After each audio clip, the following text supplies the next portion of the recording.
ครับภาษาละนานนะก็บ่ใช่เรียนยากอิหยังนะครับตั้นเรียนอักขระนะครับ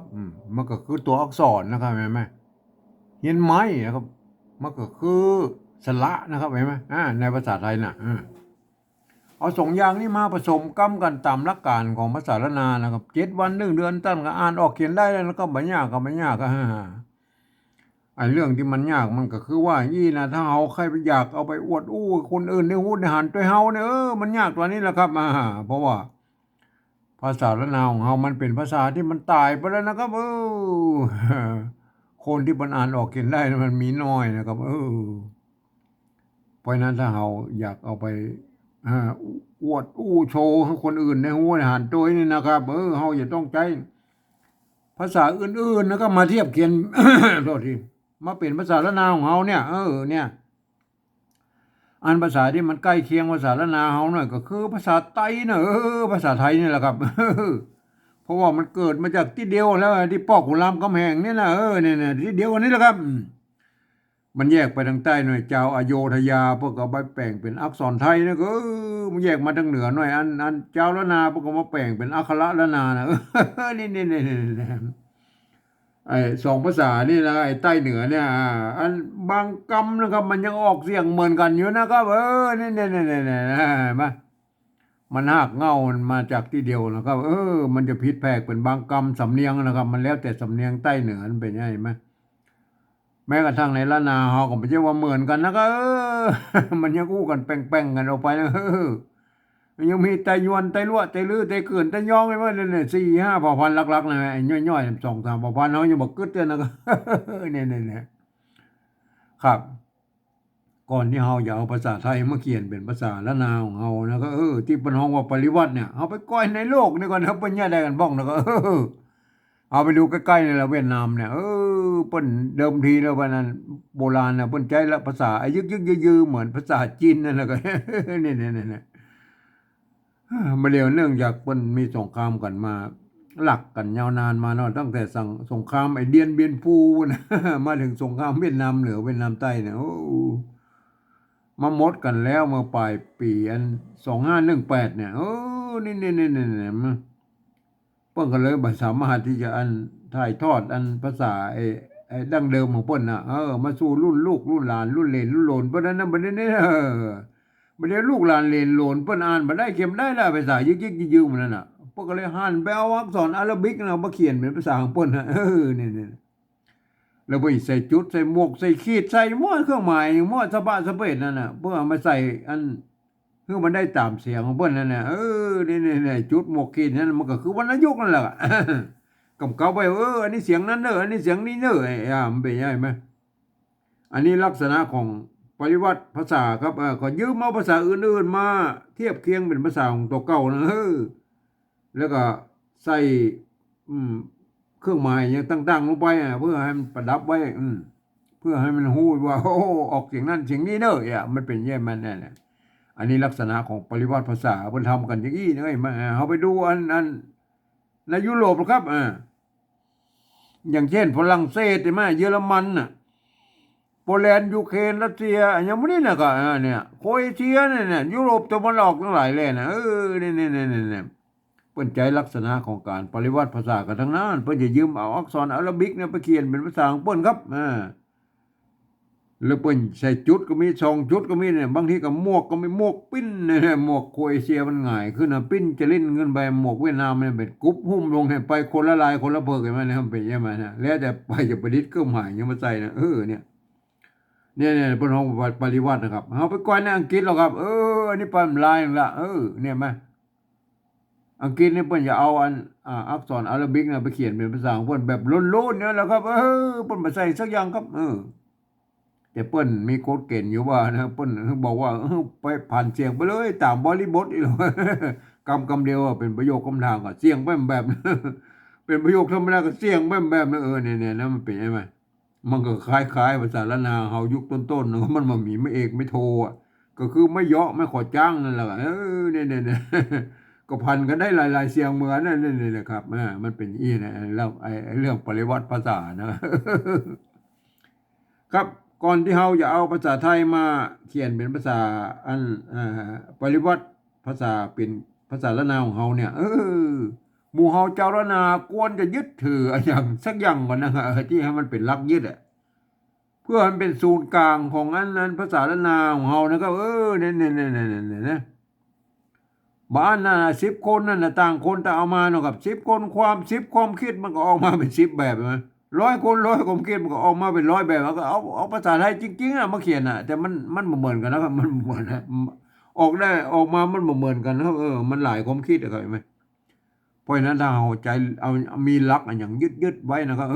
ที่นี่เอาเบอร์เอาไปห่างจากนี้นักมันก็ภาษาละนาวที่ปฏิวัติออกมามันก็จะใกล้เคียงกันนะครับครับผมเองนี่ผมใจหลักการของอันสภาวัฒนธรรมมหาวิทยาลัยเชียงใหม่นะครับเพิ่นตกลงกันไว้เมื่อปลายปี28พุ่นนะครับเห็นไหมเพิ่นตกลงกันไว้ว่าอย่างนี้นะครับการที่เอาภาษาไทยเนี่ยมาสะกดเขียนเป็นภาษาละนาหรือที่เป็นห้องว่าปริวัตินะครับก็ทำได้อยู่3 แบบหรือ3 รูปแบบนะครับแบบที่1นะเพื่อเอาไว้ไปสะกดเขียนบันทึกในลักษิลาจารึกเอกสารสำคัญในโบราณเนี่ยเพื่อจะเอาภาษาไทยเนี่ยไปเทียบออกมาทุกอักขระนะครับทุกไม้นะทุกเครื่องหมายนะเนี่ยแม้กระทั่งไม้กงไม้กังไหลไม้อย่างมั่วตะวัดเบ็ดนั้นมันอยู่ในภาษาละนาน่ะเพื่อจะเอามาโม้เนี่ยครับอันนี้เป็นการปฏิวัติแบบละเอียดนะครับมันเบือผิวเลยนะเนี่ยเขาบอกอู้ถึงในรายละเอียดละเพราะว่ามันย่อยเกินไปนะก็เอาไม่ได้ใจนะครับเอามาใจแค่แบบที่2นี่ก็พอนะแบบที่2มันว่าอีนะครับมันบอกว่ายืมมาอักษรไทยนะครับไม่เนี่ยมาปรับเทียบว่าเป็นอักขระนานาทั้งบนปูนเนี่ยแล้วก็ประกอบกรรมขึ้นมากับแบบภาษาไทยผสมผสานกันไปนะครับเนี่ยบางครั้งไม้หรือสระมันมาตรงมาตัดกันเนาะก็คือบูรณะกำชับได้นะครับเพื่อหน้าตามันออกมาแบบไทยๆนะเนี่ยแต่เวลาอ่านนะท่านต้องเลือกว่าโอ้อันนั้นมันเป็นอักขระละนาเลยอย่างเช่นตัวเนี้ยเนี่ยท่านเห็นว่าเป็นหอหีบนะครับเนี่ยมันประกอบในปริวัติแบบที่3นี่แล้วแบบที่2เนี่ยโทษทีเมื่อปริวัติในอยู่ประกอบในภาษาปริวัติแบบที่2นี่ท่านต้องหันว่าอันนี้เป็นตัวหะนะครับตัวหะเนี่ยคนทั่วไปมาอ่านแล้วมันจะเข้าใจผิดครับมันบางเสียงมันก็อาจจะเต้ากันอยู่นะครับเหมือนกันอยู่นะบางเสียงมันก็จะผิดไปนะครับเห็นไหมเพราะนั้นคนทั่วไปเนี่ยเขาไปอ่านในแบบที่3พวกนั้นเดี๋ยวเขาอุ้งไอ้แบบที่3เนี่ยเขาอุ้แบบที่2นี่ก่อนนะเนี่ยเอาตัวหอหีบเนี่ยมาเทียบเป็นตัวหะนี่นะครับเห็นไหมไม้ซัดเนี่ยกรณีตัวนี้มันทำเป็นหน้าที่เป็นไม้พัดนะครับไม้พัดไม้หันนะเนี่ยไม้พัดเนี่ยเห็นไหมไม้พัดหรือไม้หันอากาศเนี่ยไม้หันพัดอันนี้ห่างหน้านะครับนอนหนูเนี่ยนอนหนูหันหันเนี่ยโอเคภาษาไทยก็ได้หันเหมือนเขาไปดูอันภาษาโบราณก่อนแล้วครับเนี่ยเปิ้นเขียนเห็นไหมอันนี้เป็นภาษาโบราณตั้งแต่ยุคที่เปิ้นบ่มีไม่เอกไม่โทก็คือไม่ย่อไม่ขอจ้างแล้วนะครับเห็นไหมเนี่ยเปิ้นเขียนกันอย่างนี้เห็นไหมเนี่ยก็ควรจะเอามาเป็นต้นแบบฉบับนะครับไม่ใช่ว่าอันเอาไปเรียนตามไอ้เนี่ยสถาบันนั้นสะพานว่านี่ละมาโอ้อวดนะครับมันอันนั้นมันประเภทมุกกปาฐะมาเรียบร้อยแล้วมันมาหลายเจนแล้วมุกกปาฐะมาหลายเจนแล้วอันนี้บ่มุกกปาฐะครับอันนี้เอาจากมาเกาเงาบนมาเลยนะครับแต่เกาเงาอันนี้เป็นภาษารุ่นแรกๆเนี่ยบางทีมันก็เกาเงานะก็มีหลายฉบับนะครับบางทีมันก็เหมือนกันนะก็เอามาเทียบกันนะครับเอามาเทียบกันนะครับมาเทียบกันถ้ามันเป็นอันเก่าเงาที่มันรุ่นที่มันมีไม่เอกไม่โทคือไม่เยาะไม่ขอจ้างเนี่ยนั่นน่ะเอามาเทียบกันนะครับเห็นไหมถ้าหลักฐานอะไรมันอย่างใดเขาก็ว่ากันไปนะครับเอาตามหลักฐานนู้นว่านะครับเอามาดูเลยนะครับอันนี้ตัวต้านะไม้เนี่ยไม้เก๋ก็ไม้กาเนี่ยความจริงมันเป็นไม้โกบาลีนะครับอ่านเปิ้นใส่ไม้กงครับไว้เปิ้นมันเป็นไม้โกบาลีเปิ้นเป็นไม้เก่านะครับจะอ่านเต้าก็ได้อ่านเต้าก็ได้อ่านเต้าก็ได้เนี่ยกรณีอ่านว่าเต้านะเต้าตัวกะไม้ซัดเนี่ยอันนี้ทำหน้าที่เป็นไม้พัดอะไรกันไหมทำหน้าที่เป็นไม้พัดหางหน้าเนี่ยหางหน้าเนี่ยหางหน้าเต้ากันนะครับเต้ากันเนี่ยอ่านว่าเต้ากันใช่ไหมเต้ากันฟักตัวฟ้าไม้ซัดตัวกะใช่ไหมเนี่ยฟักออกเสียงตีเนี่ยกันใช่ไหมกันออกเสียงจัตวายเต้ากันฟักตำผงตากแห้งไว้เนี่ยอันนี้คือภาษาโบราณนะพวกก็อ่านกันอย่างนี้นะมันเนี่ยโอเคได้ไหมโอเคเอาไปดูอันหันของเราเลยกันหันมันก็อันตัวกะกับตัวกะเป็นอักษรอากลางแล้วก็ตัวหะเป็นอักษรสูงนะมัน ก็หันเหมือนกันใช่ไหมมันออกเสียงจัตวาเหมือนกันหันกันหันเอาโอเคแล้วเอามามีปัญหาแล้วนะครับไม้กันก็หันนี่นะไม้ซัดทำหน้าที่เป็นไม้พัดแล้วอันนี้ไม้ไก่นะครับไม้ไก่ตัวม้าน่ะม้ากับม้าน่ะไม้รุ่นนี้มันมีไม้ขอจ้างแล้วรุ่น เพิ่นสร้างมาที่หลังเนี่ยโบราณยุคปลายๆนะเพิ่นจะสร้างไม้ขอจ้างไม้เยาะมาให้เรียบร้อยนะครับเนี่ยมาไม้โอเคนะรุ่นนั้นรุ่น ไอ้นั้นมันยังบ่มีแล้วรุ่นแรกๆเขาไปก้อยแล้วก็ไอ้ไม้เนี่ยไม้ไม้ไก่นะไม้เนี่ยไม้มันนะไม้โบราณพวกเขียนเรียกไม้โบราณนั่นเห็นไหมเอาอูอานะครับอูอาเนี่ยพวกเอาเนี่ยเอาเห็นไหมเนี่ยอูอาเอาอันนี้คะไม่กาสะกดด้วยอ่านว่าขางอ่านมันข้างอ่านว่าข้างเอาขางอันนี้ปอยก็ได้ป้อยก็ได้ป้อยเอาขางป้อยอันนี้ตัวดะมีสองตัวดิกกับเดียมเห็นไหมมันวันพยัญชนะต้นมันมีสองตัวเห็นไหมตัวดะสองตัวซ้ำกันนั่นมาพวกก็ไม่ได้ใส่ไม้สองน้อยนะครับเห็นไหมบางทีพวกก็ใส่บางทีพวกก็ไม่ใส่แล้วก็ไม้สองน้อยน่ะก็ท่านหันก็มาเป็นอย่างนั้นก็มาใส่ก็เหมือนกันแล้วก็ไอ้มาดิกเดียมดิกเดียมว่ามันมีสองตัวอ่านว่าดิกเดียมไม้นะก็เนี่ยไม้ไก่ใช่ไหมไม้ไก่อันโบราณมาเขียนไม้เนี่ยขึ้นไปนะตะวัดเข้าในหน่อยเห็นไหมอันนี้มันชัดหน่อยนะตะวัดเข้าในหน่อยนะก็คือไม้ไก่หน่อยไหมตัวม้านะก็มันเนี่ยไม้ซัดนะเพิ่นใส่ไม้ซัดเนี่ยไม้ซัดนี่มันในกรณีนี้มันทำหน้าที่เป็นแสดงว่าอันนี้อ่านเปลี่ยนเสียงได้เนอะ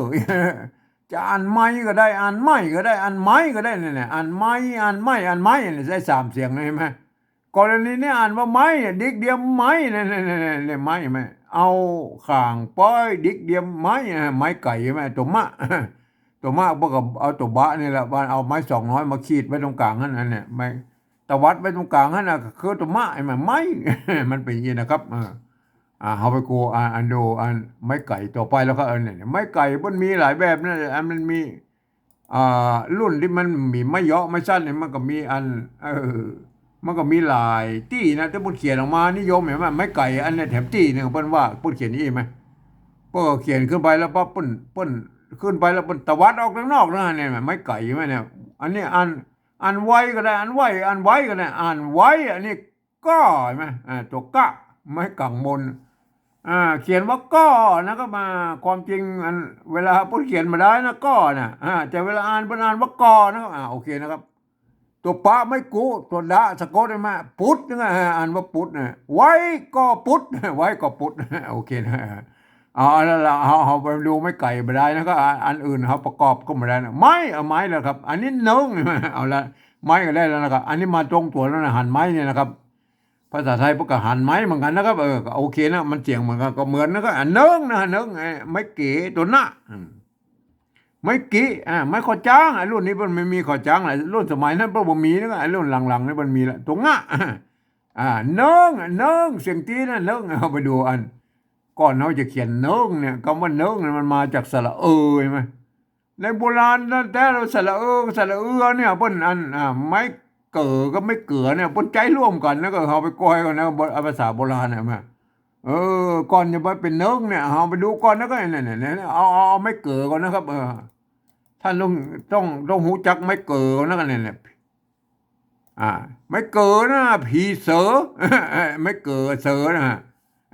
ผีเสือหลงอันนี้มันอ่านแบบสำเนียงยองนะผีเสือหลงผีเสือหลวงผีเสือหลวงเนี่ยมันถ้าเป็นล้านนาทั่วไปเป็นผีเสื้อนะครับผีเสื้อสระใช่ไหมเสื้อยองมันสระใช่ไหมเห็นไหมผีเสื้อหลวงนะครับคนทั่วไปมันอ่านว่าผีเสื้อหลวงนะครับผีเสื้อหลวงโอเคนะครับเห็นไหมอันนี้เป็นสระกับสระเป็นใจร่วมกันนะในสมัยนั้นมันยังสระเขาไปก้อยเขาไปดูตัวอื่นๆแล้วเนี่ยมันเป็นยี่แม่เนี่ยเนี่ยเดือนมันไม่เก๋ตัวได้ไม่เกลืออันนี้เป็นไม่เกลือละสะกดด้วยตัวหน้าอยู่ทางบนน่ะเพื่อนเขียนเป็นตัวละแทนนั่นเนี่ยมันเพื่อนก็เขียนหลักการนี้มันมีตั้งแต่โบราณมาแล้วก็พ่นได้สร้างขึ้นมานะครับมันมีอันนี้ยุคต้นๆของภาษาละนาพวกก็เขียนไว้แล้วเห็นไหมเดือนเห็นไหม อันนี้เป็นไม้เกลือแล้วนะครับเห็นไหมอันตะกี้มันไม้เกลือร่วมกันนะครับอันนี้ไม้เกลือเดือนไฟแม่ลูกอ่อนนะเดือนไฟแม่ลูกอ่อนนะแม่ไม่ไก่นะอันนี้แม่อ่านแม่อ่านแม่ลูกเปิ้นใจไม้ซัดมันเป็นไม้กักนะตัวนี้กรณีนี่นะลูกอ่อนนะอ่อนมันมีไม่เยอะเพราะกับมีไม่กงกับไว้ข้างบนเมื่อคือจะอ่านอ่อนก็ได้อ่อนก็ได้อ่อนก็ได้อ่านอ่อนเดือนไฟแม่ลูกอ่อนนะก็โอเคนะเอาดูตัวต่อไปแล้วนี่อันนี้มันเป็นสระอะไรเห็นไหมเนี่ยเอานะเอาไว้ไหมเนี่ยเอาน้ำเอาน้ำอันนี้เพิ่งไอ้มันเป็นสระอะไรเห็นไหมเนี่ยสระเนี่ยเขียนอย่างนี้นะสระก็เดี๋ยวมันเป็นสระก็ยังมีนะครับแบบนี้นะเอาโอเคแล้วก็เดี๋ยวท่านจะหันนะครับเห็นไหมอันนี้สระนะครับอันเนี้ยไม่เกิดนะไม่เกิดเพิ่งเอาน้ำเพิ่งน้ำม้อยพริกขิงหอมบดด้วยกันเนี่ยมันเป็นยังไงน้ำเพิ่งโอเคนะน้ำเพิ่งเนี่ยเขาไปดูสระตัวละมันเนี่ยหางเนี่ยหางเนี่ยตัวละนะตัวละตัวละรอนะไม่กาง่ายมันนะถ้าไทยมันร้างแล้วก็เห็นไหมมันเป็นเมืองกับห้างนะอันนี้เพิ่นว่ามีไม้ก็จ้างไม้ชัดนี่มันทำหน้าที่เป็นกรณีนี้ทำหน้าที่เป็นเปลี่ยนเสียงได้นะครับกับไว้ว่าเอาท่านจะอ่านห้างก็ได้อ่านห้างก็ได้อ่านห้างก็ได้เนี่ยอ่านห้างเนี่ยห้างเย็นเย็นตัวยะนะครับอ่านว่าเย็นน่ะห้างเย็นงาจ้างโนเฮดอ่านท่าไทยกันโนแรดนะครับโนเฮดเข้าเยิงนะเข้าเยิงเนี่ยเยิงเนี่ยเยิงตัวเนี้ยนั่นตัวเนี้ยอันนี้เป็นสระเลยเยิงเลยเข้าเยิงนะบอกใครเข้าเยิงไม่ใช่นะเข้าเยิงเข้าเยิงไม่ใช่นะเข้าเยิงยอนะก็เยิงเข้าเยิงเข้าเยิงเข้าไปเอาไปกางไว้นะเข้าเยิงใช่ไหมนะเป็นเอาไปกังเอาไปขวางไว้นะเข้ายึงไว้นะขวางไว้เอาดูตัวต่อไปแล้วก็ดูตัวต่อไปสระเนี่ยนะแม้กระทั่งอย่างอี้ปนยังมีเนี่ยกินด้วยยาเนี่ยกินด้วยยาอันนี้เนี่ยด้วยยาเนี่ยกินด้วยยาด้วยมันด้วยสมัยนั้นน่ะด้วยกับผู้เนี่ยมันจะไปเข้าใจผิดว่าเป็นภาษาไทยนะครับภาษาละนาพวกเขียนมันตั้งแต่โบราณเลยด้วยกินด้วยยามันเนี่ยเมาเนาะกับเมาท่านน่าจะเป็นเมาแล้วตัดสน้อยกินเนี่ยไม่เกยมั้ยไม่ใช่เตอนะเตอนะไม่ใช่เตอมันเป็นไม่เกะนั่นเนี่ยไม่เกะมาไม่เกะสมัยนั้นคนใจร่วมกันหมดแล้วก็เตอเป็นเนี่ยกินเตอร์มันเป็นยังไงมันต้องมีไม่เกิดสมัยนั้นเพิ่นยังไม่มีไม่เกิดเลยนะครับเพิ่นก็เขียนนี่กินเตอร์เพิ่นเขียนเตอร์กินเตอร์อ่านได้หมดครับอันนี้เอาดูแม่อันนี้เนี่ยเขียนแบบเพิ่งหรือเกี้ยเห็นไหมเนี่ยตัวปะไม่เก๋ไม่กี้มันน่ะถ้าเป็นยองกับเปิกนะเปิกลมเห็นไหมกรณีนี้มันอ่านว่าเปลือกเห็นไหมเปลือกทั่วไปมันอ่านว่าเปลือกลมแรงเปลือกสั้นเปลือกขี้เหล็กเผือกเนี่ยเผือกเห็นไหมเผือกเห็นไหมเนี่ยดูเผือกเห็นไหมไม่ใช่ขี้เหล็กเผือกนะครับเผือกเห็นไหมท่านยองกับเผือกนะครับเผือกเห็นไหมเผือก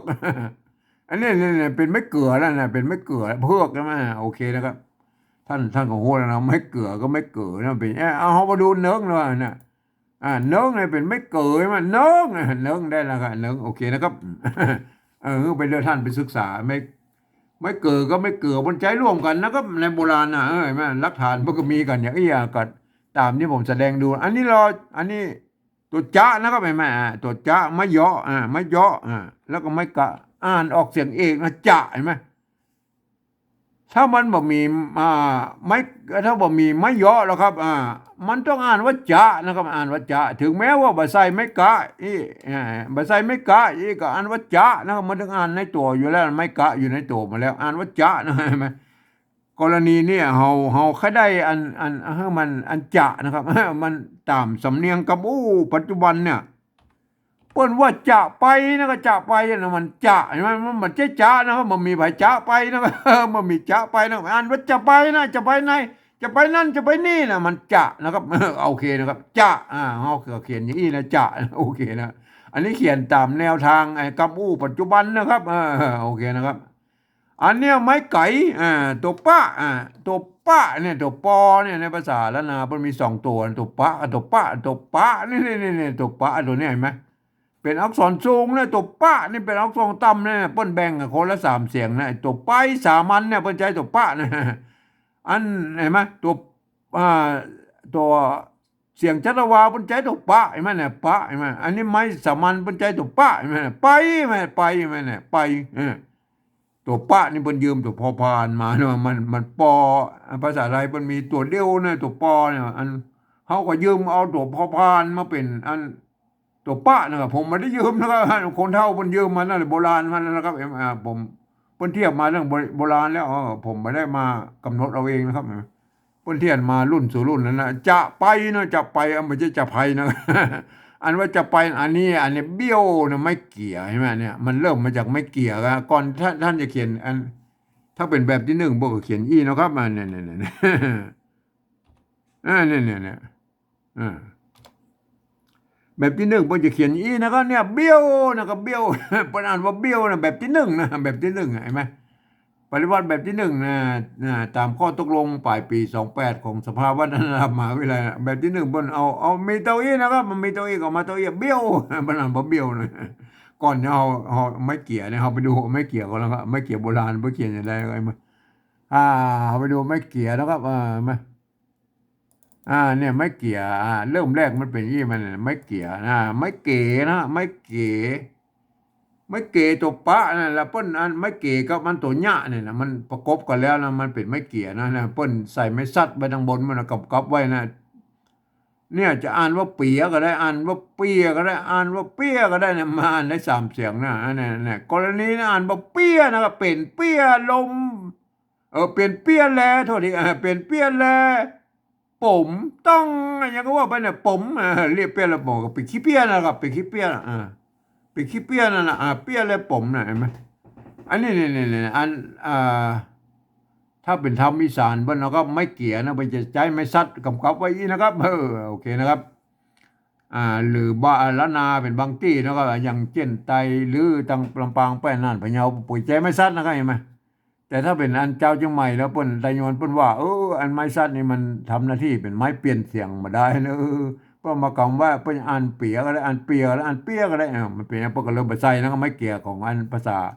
ไตยอนจังใหม่แล้วก็ก็เอาก็แล้วแต่นะครับมันก็เข้าใจไปคนละแบบนะครับก็แล้วแต่อันนี้อ่านว่าเปียนะครับเปียนะครับไม่เกี่ยนะครับเปียแลผมนะต้องไม่เป็นเปียนะเราไปดูตัวต่อไปแล้วก็เนี่ยมาอันไม่เกี่ยนะมาเนี่ยฮือนะครับตัวหาตัวหาไม่กือเนี่ยไม่กือเพื่อนไม่กี้แล้วก็เพื่อเอาไม้2 ไม้ตะวัดไว้ตรงกลางเนี่ยฮือนะอ่านว่าฮือนะครับฮืออันนี้ตัวตะไม้ซัดนะมากรณีเนี่ยทำเป็นหน้าที่เป็นไม้พัดแล้วไม้พัดนะมั้ยสะกดตัวง่าอ่านว่าตังก็ได้อ่านตังก็ได้อ่านตั้งฮือตั้งอ่านฮือตั้งนะฮือตั้งขันนะขันมาตัวขะขันเห็นไหม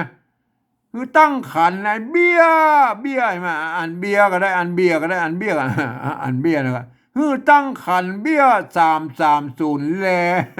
330เบี้ยกับเงินนะสมัยนั้นเพิ่นฮ้องว่าเบี้ยนะอันนี้ไม่เกี่ยนะก็เอาละเมื่อมีตัวสะกดมันเป็นอย่างไรเนี่ย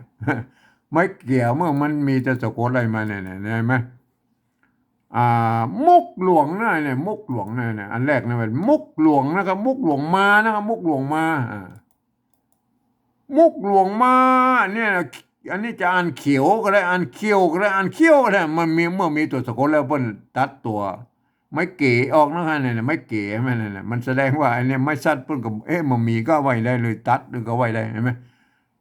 ไม่ซัดมันทำหน้าที่เปลี่ยนเสียงเหมือนกันนั่นแหละเพิ่นก็อันเจ้ารถนาเชียงใหม่พวกก็คิดว่าอย่างอันเป็นเปลี่ยนเสียงบ่ได้นะครับเพิ่นบ่ได้ไม่ซัดเห็นไหมพวกก็ตัดไม่เก๋ออกเห็นไหมแล้วก็ตัววะสะกดอยู่ตรงหลังเนี่ยไปตัดไม่เก๋ออกอ่านเขียวก็ได้อ่านเขียวก็ได้อ่านเขียวก็ได้กรณีอ่านว่าเขียวใส่เหล้านะครับเขียวใส่เหล้าเห็นไหมเนี่ยเขียวใส่เหล้ากินก็อะไรก็ว่าไปนะเขียวเขียวมันก็เหมือนเบี้ยวของเขาตะกี้นะเบี้ยวกับเขี้ยวนั่นนะเบี้ยวกับเขี้ยวน่ะมันเป็นยังไงครับเบี้ยวเขี้ยวโอเคนะเบี้ยวอันนี้ของเขากับเบี้ยวมาเบี้ยวเขี้ยวอันนี้เนี่ยมันพอดีมันก็เขียนใช่ไหม ทีนี้มันแบบที่หนึ่งบ่เอาเฮาแบบที่สองเฮาเปิ้นเปิ้นบอกว่าอนุญาตบูรณะกำศัพท์ได้นะครับไม่เนี่ยบูรณะกำศัพท์ได้คือหน้าตาแบบไทยก็เอาสระไทยนั่นแหละสระไทยน่ะมาใส่ได้เนี่ยอันเนี้ยเห็นไหมเอาสระเอียไทยน่ะมาใส่เนี่ยสระไอไทยแล้วก็อันเนี้ยไม่ขอจ้างกับไม่โทเนี่ยเบี้ยวโอเคนะครับเบี้ยวอันนี้บูรณะกำศัพท์นะครับบูรณะกำศัพท์นะครับโอเคนะอันนี้บูรณะกำศัพท์ข้างหน้าตาแบบไทยๆนะครับแต่เวลาอ่านนะท่านเห็นว่าตัวบะนะไม่เกี่ยนะครับโอเคนะไม่เกี่ยกับสระเอียอันสระเอียก็ไม่เกี่ยของอันภาษาละนามันบ่เหมือนกันนะครับมันบ่ตรงบ่รัดกันก็เพิ่นก็บอกว่าเขียนแบบไทยๆนะเห็นไหมเอาสระไทยมาเขียนแล้วก็เบี้ยวเอาเขียนแล้วก็เบี้ยวโอเคนะครับต่อไปนะครับตัวปะไม่กาไม่กาตัวตุกกะใช่ไหมอ่านว่าปากอันนี้อ่านว่าปากตรงตัวแล้วนะเนี่ยมันเขียนอันนี้เขียนแบบอันสมัยใหม่แล้วนะ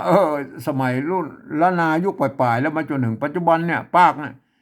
แต่การเขียนอันปากคำว่าปากไอ้ยุคอันละนาต้นๆบ่เขียนอย่างอี้มาเนี่ยเป็นอย่างนั้นดูไปดูนะเนี่ยเนี่ยเนี่ยน้ำนะครับน้ำลายนะครับน้ำลายน้ำลายหายปุ๊ออกใช่ไหมออกแม่เนี่ยไม่ก่อเปิ้ลนะเปิ้ลแม่มันจะไม่ก่อนะมันไม่กรณีนี้ไม่ซัดมันแน่บอกเลยไหมเมื่อกี้มันทำเป็นไม้พัดไม้กำกับไม้เอกไม่โทไม่ตีอะไรก็ว่าไปนะอันกรณีนี้มันทำเป็นหน้าที่เป็นไม้กักใช่ไหมแทนตกกะอยู่ข้างๆเนี่ยแม่เอาว่าออกนะ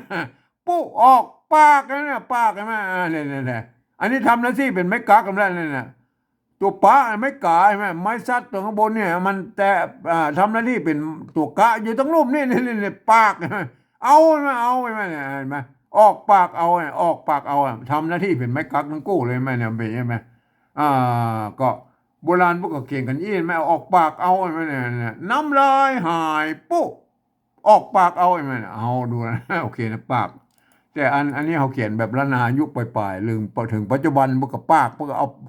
เอาตกกะมาใส่นะท่านจะเอาใส่ไม่ตัดก็ได้นะก็มาเขียนแบบโบราณนะก็เขียนนี้อันนี้ก็โอเคนะปากนะเอาเนี่ยอันนี้ไม่ไก่ใส่ไหมตัวต่อไปนะใส่อันนี้นะไม่ไก่นะเห็นไหมตัวสะไม่เยอะโอเคนะเนี่ยใส่นะเอาไปดูอันใส่โบราณแล้วก็เนี่ยอันนี้เนี่ยใส่เนี่ยมันนี่ไหมไม่ไก่อันนี้ไปอันนี้ใส่ไหมเสียงเอกไหมเขาไปดูว่าอันแบบโบราณก็แล้วก็แบบโบราณไหมเนี่ยอันนี้เนี่ย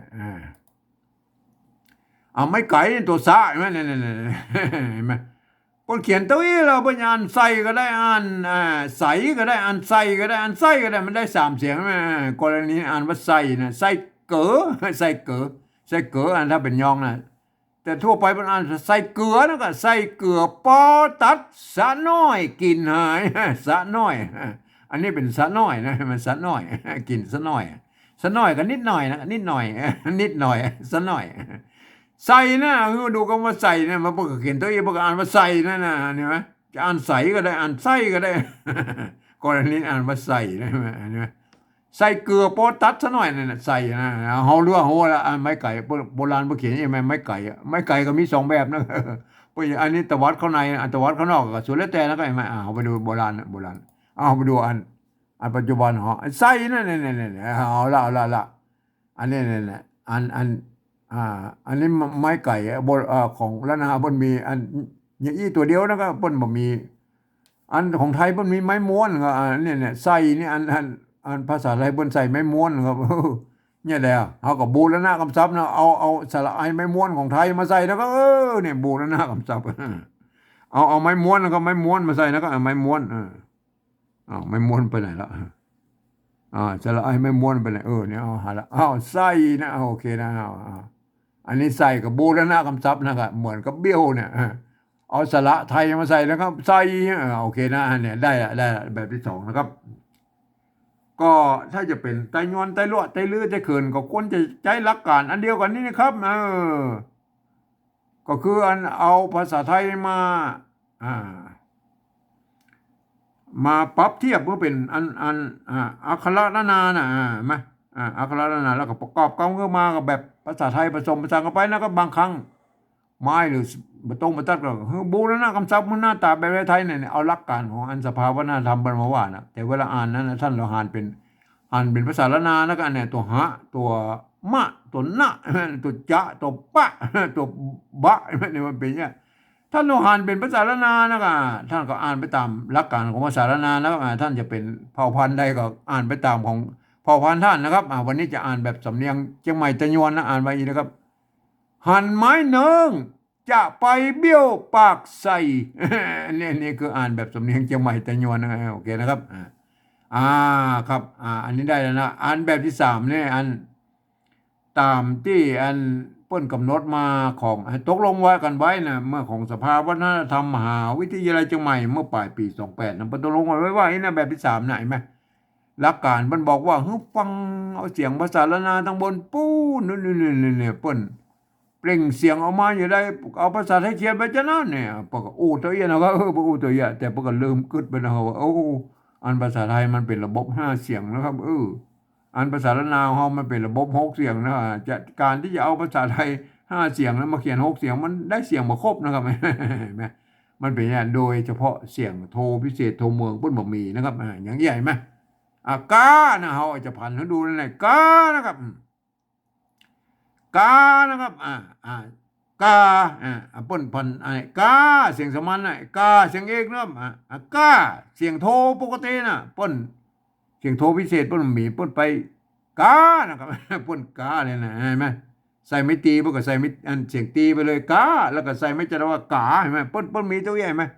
แต่ภาษาละนาเนี่ยเปิ้นบ่มีเปิ้นมีไม่เอกไม่โทคือไม่เหาะไม่ขอจ้างนี่แล้วก็มาเปิ้นมีตัวเอี้ยเปิ้นเปลี่ยนกันเหาะกันซั่นนะเปิ้นแบ่งตัวกอเนี่ยเปิ้นเอาตัวกะกับตัวกะนะเปิ้นแบ่งกันเป็น2เพิกนะแบ่งคนละ3เสียงใช่มั้ยอันนี้มันเป็นใช่มั้ยอันเสียงสามัญน่ะบ่ใช่ตัวกะนะไงมันเสียงเอกบ่ใช่ตัวกะใช่มั้ยนี่เสียงโทปกติบ่ใช่ตัวกะใช่มั้ยเสียงโทพิเศษบ่ใช่ตัวกะใช่มั้ยนั่นอันเสียงตีบ่ใช่ตัวกะใช่มั้ยเสียงจัตุวามันใช่ตัวกะใช่มั้ยมันเป็นยังไงอักษรสูงอักษรต่ำเปลี่ยนกันใส่ไม่เอกไม่โทนั่นน่ะเปลี่ยนเสียงเหาะเป็นซั่นน่ะมันได้6เสียงใช่มั้ยได้ออกมาเป็นกากาแล้วก็มันกาเนี่ยกาเนี่ยเสียงโทพิเศษโทเมืองเนี่ยมันนั่นเนี่ยอันภาษาไทยเพิ่นบ่มีนะเพิ่นบ่มีเสียงนี้เนี่ยเพิ่นก็เลยมาสร้างวรรณยุกต์มาฮื้อเนี่ยท่านก็ไปคิดค้นกันเอาเองนะท่านจะเขียนอะไรนะก็เห็นมั้ยเพิ่นแล้วก็อันกานี่เพิ่นเขียนได้นะไอ้กาก็กาเนี่ยเพิ่นบ่เขียนไม่ได้ไอ้กาเนี่ยเพิ่นเขียนไม่ได้เลยไอ้กาเนี่ยเบี้ยวเนี่ยมันไม่ได้นะเบี้ยวใช่มั้ยโอเคนะถึงไอ้เบี้ยวเนี่ยเดี๋ยวเฮาจะผ่านเสียงให้ดูนะครับเห็นมั้ยว่ามันเป็นอย่างไรมันบ่ได้ก็มันเป็นอย่างไรก็โอเคนะครับอันนี้เฮาเอาเป็นตัวไปก่อนนะเอาตัวแรกเลยนะครับอันตัวแรกเพิ่นว่าภาษาละนาเพิ่นว่าหันนะครับหันอันแบบที่2เพิ่นก็หันเพิ่นก็หันเฮาบ่พอทั้งบนไว้ละเอาหันไทยใส่แล้วก็หันภาษาไทยเห็นมั้ยหันในภาษาไทยเพิ่นเขียนจังได๋แล้วก็เพิ่นก็เขียนได้เท่ากันให้มาหันเนี่ยมันก็ภาษาไทยภาษาละนามันเกิดมาจากที่เดียวกันแล้วครับมันบางคำมันยังเหมือนกันเลยหันหันก็หันไหนไม่หันอันตัวต่อไปแล้วไม้นะครับไม้นี่ก็ไม้เสียงตีนะอันนี้ก็ไม้แม่แบบที่2เฮาบอกไปพอข้างบนน่ะไม้ไทยใส่แล้วไม้ต้นไม้เนี่ยไม้ไทยน่ะไม้ไม้ไทยหันไม้นี่มันเต้ากันใช่มั้ยเนี่ยหันไม้เนี่ยมันเต้ากันแล้วเต้ากันเลยใช่มั้ยเนี่ยมันเป็นใช่มั้ยมันเต้าก็เต้าไปแล้วอันตัวต่อไปแล้วน้องนะเนี่ยน้องเสียงตีนั่นน่ะน้องภาษาละนาเนี่ยอันนี้เราแบบนี้ก็น้องเอาน้องเอาน้องไทยเขียนเลยเฮาบอกไปพอน้ำบนแล้วเอาน้องสะกดด้วยภาษาไทยเลยน้องได้เลยมั้ยหันไม้น้องนี่มันเต้ากันเลยได้มั้ยเนี่ยมันเป็นยังไงเนี่ยก็ภาษาไทยภาษาละนามันเกิดมาจากพ่อกุลามคำแหงที่เดียวกันแล้วบางคำมันยังเหมือนกันอยู่เลยหันไม้เนิ้งเนี่ยหันไม้เนิ้งนี่แหละโอเคเอาตัวต่อไปนะตัวต่อไปจะนะครับนี่มันออกเสียงเอกนั่นในภาษาละนามันออกเสียงเอกนั่นเนี่ยเขียนตามกระมู้นะจะใช่มั้ยนี่เรา อันนี้ประกาศอันเทียบมานะก็ปรับเทียบมาก็จะเนี่ยอ่านว่าจะนะเอาเขาบอกไปพอทั้งบนด้วยเราเอาจะไทยใส่นะครับจะเอาสะกดด้วยภาษาไทยเลยเนี่ยเพิ่นก็อ่านว่าอีเพิ่นก็อ่านว่าจะเนี่ยไม่ต้องไปใส่ไม่เอกไม่เอออย่างนั้นเพิ่นไม่ต้องมาใส่ไม่เอกไม่เอออย่างนั้นเพิ่นอ่านว่าจะได้มาเสียงเอกเลยมาจะก็โอเคนะไงมาอันนี้ก็จะนี่มันเฮาเปิ้นเฮาปริวัตินะครับปริวัติให้มันตามเสียงภาษาละนาทางบนปุ้นนะครับนี่จะนะครับจะอันนี้จะนะถึงแม้ว่ามันจะเขียนแบบจะไทยนั่นแหละแต่มันบ่เหมือนกับภาษาละนาปุ้นก็ถือว่าเป็นการปริวัตินะครับอันนี้เขียนมาตามภาษาไทยเลยมันก็ได้ตัวอีไหมอันนี้เขียนจะภาษาไทยก็จริงนะมันจะเอาเสียงเอกได้ทางปุ้นภาษาไทยมันออกเสียงเอกนะจะเนี่ยอย่างตัวนี้มันออกเสียงเอกนะเห็นไหมจะตัวต่อไปนะครับภาษาละนาพูดว่าไปนะก็ไปมันเนี่ยเพิ่นอ่านว่าไปเนี่ยตัวป้าเห็นไหมไปอันนี้ตัวป้าเห็นไหมอ่านว่าไปนะละภาษาไทยเขียนหรอไปไปเนี่ยไปพวกก็เขียนเยี่ยเนี่ยไปจะไปนะภาษาอันนี้เพิ่นเอาปอปลาเขียนนะนี่ปอปลาเขียนนั่นอันนี้ก็เหมือนกันกับจะเนี่ยอันนั้นก็ปริวัตินะครับปริวัติตามเสียงตามเสียงภาษานาบอกว่าไปนะก็ไปก็ไปเนี่ยเขียนอันเอาภาษาไทยมาเขียนเปิ้นได้อย่างนี้นะก็จะไปนะจะไปตัวต่อไปละเบี้ยวเนี่ยเบี้ยวอันนี้เลยเสียงโทพิเศษโทเมืองละเบี้ยวนะภาษานาพอเขียนอย่างนี้นะเบี้ยวอันนี้เราอันนี้แบบที่สองนี่เปิ้นก็โบแล้วนะคำศัพท์มาแล้วก็เบี้ยวนะตัวบะนะเบี้ยวเอาภาษาไทยเขียนแล้วก็เบี้ยวเนี่ยเอาไปบอทั้งบนนะเบี้ยวนะเบี้ยวเอาเบี้ยวไทยสะกดเขียนให้ได้แล้วเบี้ยวเบี้ยวเนี่ยปอ่านไว้เลยนะปอ่านเบี้ยวครับอ่านแบบภาษาไทยนะอ่านว่าเบี้ยวไม่ใช่เบี้ยวครับอันนี้เป็นเบี้ยวได้ยังไงแบบที่สองเนี่ยอันนี้มันเป็นตัวบ้าแล้วไม่เกี่ยแล้วก็สะกดด้วยตัวว่าไม่ขอจ้างนะเบี้ยวเบี้ยวอันนี้เนาะอันนี้ตัวบอใบไม้สระเอียก็ไม่โทนะครับตัววอแหวนนะฮะเบี้ยวเบี้ยวเบี้ยวเบี้ยวเนี่ยแดงมันเต่าแล้วครับผมเองผมเอาจุดประดับไว้นะครับตามแนวทางของเวียดนามนะว่าเวียดนามพวกก็เอาจุดเอาหมวกเอาขีดใส่ซะบ่ไม่ได้ผมเอาขอแค่จุดนี่ก็พอแล้วจุดตัวเดียวนั่นแหละจุดเนี่ยมาเบี้ยวมันหมายเขาว่าเป็นเสียงโทพิเศษโทเมืองนะที่ไทยบ่เขียนมาได้นะเบี้ยวเนี่ยแม่นะเอามาสะกดเลยละเนี่ยโทพิเศษอันนี้โทพิเศษเนี่ยมาดูแลสะกดท่านบอกอันบอกเข้าใจกับสะกดดูแล้วก็เนี่ยสะกดดูแล้วก็มาสะกดดูแล้วก็เบี้ยวเบี้ยวนะครับเนี่ยตัวบอใบไม้เนี่ยมันเป็นอันอักษรกลางในภาษาไทยนะครับกจดตดตบปอนะผ่านแล้วก็เสียงนะเบี้ยเนี่ยมันสระเสียงยาวเนี่ยผันแล้วก็เสียงนะเบี้ยวนะก็สะกดด้วยเบี้ยวนะก็เบี้ยวนะใส่ไม่เอกเบี้ยวใส่ไม่เอกเบี้ยวใส่ไม่โทเบี้ยวนะครับเบี้ยวอันนี้เป็นว่าเบี้ยวนะมันโทปกตินะเบี้ยวนะอันนี้เป็นว่าเบี้ยวเสียงโทพิเศษโทเมืองไงมันเนี่ยอันนี้อ่านเบี้ยวใช่ไหมเบี้ยวแบบอ่านแบบภาษาไทยอันนี้อ่านแบบล้านนานะครับภาษาล้านนาเห็นไหมอันนี้อ่านแบบเบี้ยวนะเบี้ยวยังมันเบี้ยวได้อะเบี้ยวก็จุดประดับไว้ตามแนวทางของเวียดนามมันเปิ้นแนวทางของเวียดนามเพิ่นก็เอาจุดประดับไว้นะเห็นไหม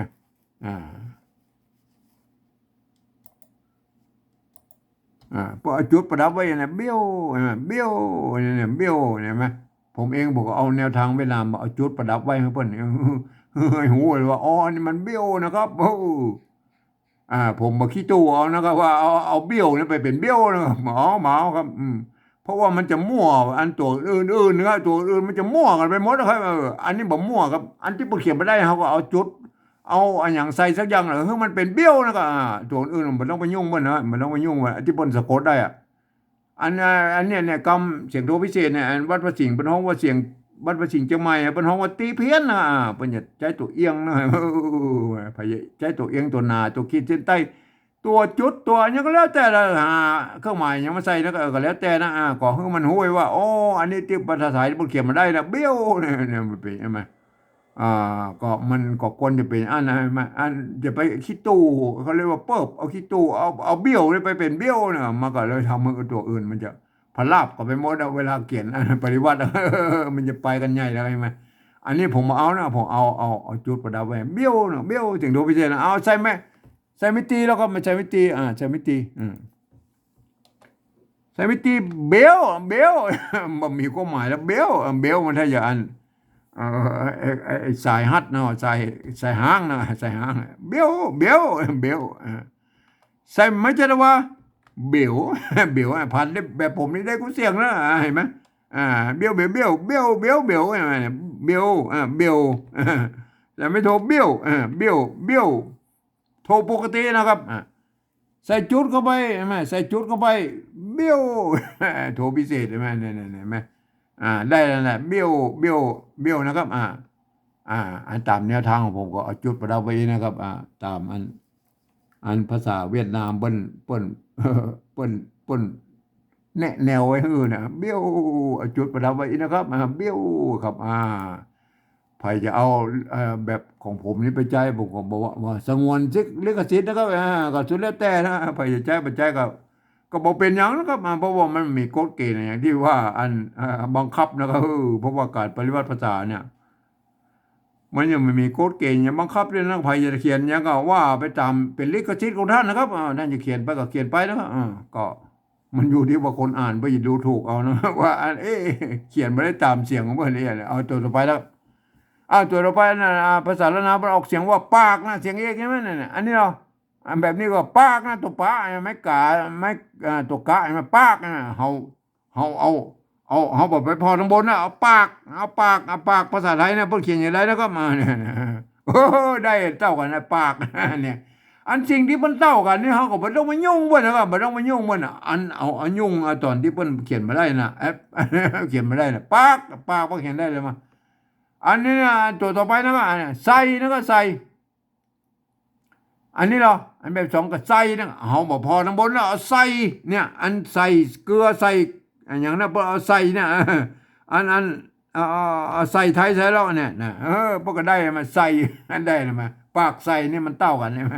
เอามันต้องมายุ่งว่าไอ้ที่มันอันเต้ากันนะเอามายุ่งตอนที่มันเขียนมาได้เนี่ยเบี้ยวเสียงโดวิเศษเห็นไหมมันเป็นอันมันครับเอาได้แล้วนะครับภาษาปริวัติแบบที่ 3ของแบบสำเนียงไตยวนเชียงใหม่นะครับมันก็ได้แล้วมั้ยอันเนี้ยท่านเป็นเผ่าพันธุ์อื่นท่านก็ไปคิดค้นกับเราเองนะอย่าเอาเสียงใดสิ่งใดท่านก็ไปพันกันเอาเองเนาะอันนี้พันแบบอันสำเนียงเชียงใหม่ไตยวนนะครับเห็นไหมก็อ่านได้นะครับมาถึงแม้ว่าท่านจะเป็นฝรั่งมาฆ่าลูกที่ไหนมานะครับเรียนภาษาไทยมาเรียบร้อยแล้วกับท่านก็อ่านไปตามหลักการของภาษาไทยนะครับเกือบทุกประการนะครับยกเว้นมีข้อยกเว้นว่าไอ้คำที่มีจุดอย่างนี้อ่านออกเสียงโทพิเศษโทเมืองนะครับไม่เนี่ยไปใช่ไหมคำที่มันมีไม้จัตวานะของออกเสียงจัตวานะมันนี่มันมีไม้จัตวาก็โอเคนะไหมคำที่เป็นอยเป็นพยัญชนะต้นเขาอ่านเป็นเสียงยอยักษ์ไทยนะไหมคำที่เป็นยอยักษ์ตัวเดียวก็อ่านเป็นยอยักษ์ละนานะเนี่ยไหมถ้าท่านหูหลักการนี้แล้วท่านอ่านไปนะท่านจะได้สำเนียงเชียงใหม่ไตยวนไปเลยนะครับอ่านไว้นะครับหันไม้เนืองจะไปเบี้ยวปากใส่อันนี้คือสำเนียงเชียงใหม่ไตยวนนะเห็นไหมไตยวนเชียงใหม่นะเห็นไหมครับท่านเป็นเผ่าพันธุ์อื่นๆท่านก็ไปคิดค้นกันเอาเองแล้วตามสำเนียงของท่านเห็นไหมแต่อันนั้นแบบที่2เนี่ยหมู่เฮาจารณาควรจะเขียนร่วมกันเห็นไหมก็มันรักการเพิ่นอันที่ตามสภาวัฒนธรรมมหาวิทยาลัยเชียงใหม่เพิ่นกำหนดไว้เรียบร้อยแล้วมันเป็นตกลงกันไว้แล้วไม่ใช่กำหนดตกลงเพิ่นตกลงไว้ก็คือยืมเอาภาษาไทยมาเห็นไหมอักษรไทยน่ะมาปรับเทียบเพื่อเป็นอักขระตำบลพูดแล้วก็ประกอบกรรมขึ้นมาแบบภาษาไทยผสมผสานกันไปไหมบางครั้งไม้หรือมันสระมันบ่ตรงท่านก็เอาไทยเป็นหลักนะแม่ก็เขียนกันไปแม่เนี่ยมันเป็นใช่ไหมอันนี้คือหลักการเขียนมันควรจะละนาหมู่เฮาถ้าเอาใจหลักการอันอย่างอันเนี้ยเนี่ยยืดไว้เนี่ยมันการเขียนภาษาละนาทั่วไปนะถึงแม้จะเป็นเผ่าพันธุ์ใดมันก็จะเขียนได้ออกมาเหมือนกันนะครับอันนี้เนี่ยคือภาษาปฏิบัติแบบที่ 2เนี่ยท่านเอาไปพิจารณากันนะครับ แล้วก็ไอการอ่านนั้นท่านก็จะอ่านไปตามสำเนียงของท่านนะครับท่านจะเป็นเผ่าพันธุ์ใดก็ตามแล้วอ่านไปตามก็เหมือนภาษาละนานบนว่าเหมือนกันก็อ่านแบบสำเนียงของท่านเห็นไหมวันนี้จะอ่านแบบสำเนียงเชียงใหม่จะยวนอ่านไว้อย่างนี้นะครับหันไม้เนืองจะไปเบี้ยวปากใส่อันนี้เป็นยี่ไหมอันนี้สำเนียงเชียงใหม่จะยวนอะไรไหมครับสำหรับภาษาละนานทางบนปู้นะครับพวกก็เขียนกันได้อย่างอี้นะส่วนใหญ่นะเห็นไหมอ่าก็แล้วแต่นะครับสถานที่ตัวอื่นๆพวกก็บางครั้งเพิ่นก็อือมันละนาเฮามันมีหลายเผ่าพันธุ์นะแต่ยวนแต่ละแต่ลือแต่เกินแต่ยองพวกก็ทายทอดอันภาษาละนาเนี่ยมาเป็นรุ่นเป็นหลายรุ่นแล้วนะมันก็ไปเรียวมาหันบาเดียวเนี่ยมันก็ยังว่ามันก็แตกต่างกันไปนะครับบางตัวก็เขาก็พิจารณาเอานะครับอย่าไปฟังทึกทักว่าเพิ่นนั้นเขียนผิดอย่างนั้นอย่างนี้นะครับไอ้มันอย่างคำว่าอย่างนี้เนี่ยอันนี้มันเขียนตามเสียงกับโอ้นะครับอาจะนะเสียงเอกใช่ไหมถ้าเพิ่นบ่ใส่หรอเพิ่นบ่ใส่ไม่กะเราบ่ใส่ไม่ยอเราเพิ่นมันจะมันก็เขียนจะก็ได้นะก็มันจะก็จะมันก็โอ้แล้วแต่จะเขียนนะครับอันนี้อันนี้มันมันจะมาก็เป็นยังไงไหมอันปากนี่มันเนี่ยปากพวกก็เขียนอย่างนี้ไหมบางทีพวกเขียนแบบเก้าเงาแบบที่ผมหันว่าไอ้ภาษาละนาพวกเขียนเปิ้นบ่ใส่ไม่ตัวกะนี่นะเปิ้นใส่ไม่ชัดแตนมันก็ปากให้มันเป็นยังไงมันเป็นยังไงก็สุดแล้วแต่นะก็สุดแล้วแต่เขียนนะมันเป็นอย่างนั้นมาก็อันตัวอื่นมันก็คงจะปอกันในมันก็คงจะเขียนกันจะอี้ไหมแต่เวลาอ่านนะท่านก็อ่านไปตามสำเนียงของท่านนะครับไหมเอาวันนี้จะอ่านแบบสำเนียงเชียงใหม่ตะยวนนะอ่านไว้นะครับหันไม้เนืองจะไปเบี้ยวปากใส่นี่มันเป็นยังไงอันนี้คือสำเนียงเชียงใหม่ตะยวนนะครับครับวันนี้มันเป็นการปริวัตินะครับเอาภาษาละนาเนี่ยด้วยการยืมเอาภาษาไทยเนี่ยมาเขียนเป็นภาษาละนาของเรานะครับอันแบบสำเนียงเชียงใหม่ตะยวนนะครับครับท่านเป็นสำเนียงอื่นๆท่านก็ไปพิจารณากันเอาเองนะครับวันนี้ผมก็ขอบรรยายเพียงแค่นี้นะครับ